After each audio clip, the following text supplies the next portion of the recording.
পুত্র আইসক্রিম খাচ্ছে কর্নেদো, তার প্রিয়, সে এটা খেতে ভালোবাসে, সেই জন্য খাচ্ছে। তার ওই একটাই জিনিস, এটা হলো তার কিচ্ছু চাই না।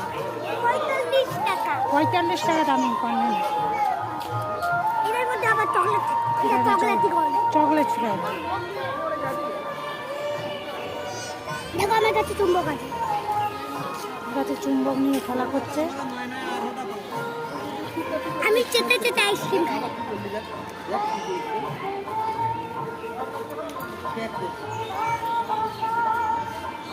আইসক্রিমের মধ্যে আমার আঙুলটা ঢুকে দিই,